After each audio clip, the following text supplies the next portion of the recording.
Dito naman ako sa grade 2. Hinatid ko na yung grade 1 ko, guys. Grade 2 at grade 3 ang titingnan ko.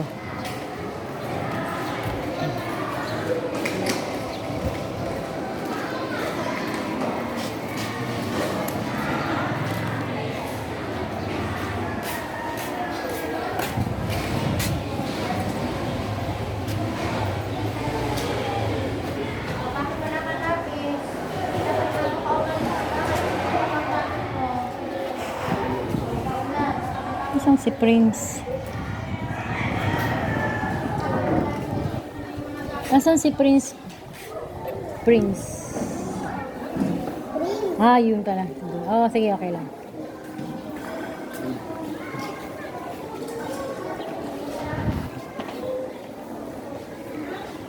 Okay guys, ando dun na. Ito naman aking grade 3. Oh, mukhang wala pa ang teacher nila eh. Ayan, halin.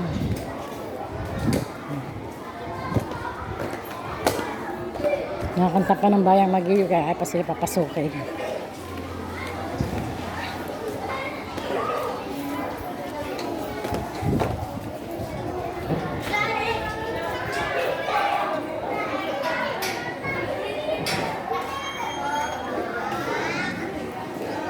Hindi pa kayo pumasok? Bakit? Okay, sige, sige. Ngayon, ayos silang papasok ang gawa ng nagpa-practice pa, exercise pa.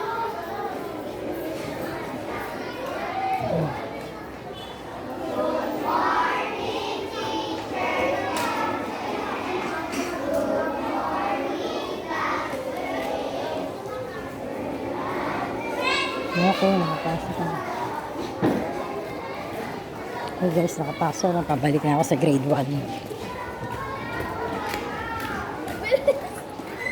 Yung grade 1, tingnan ko kung nandiyan na yung teacher. Ganyan ang buhay ko araw-araw, hatid sundo. 6 yan sila. 3 pang hapon, 3 pang umaga. Pag sinundo ko yung tanghali, meron namang kapalit sa hapon. Pagdating sa bahay, linis naman. Daming kalat, nag-igib ka. Tapos ko lang guys mag-igib ha.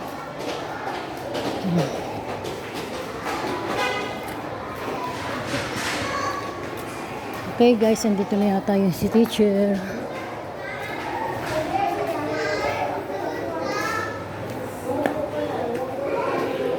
Wala pa. Wala pa si teacher. Kuya.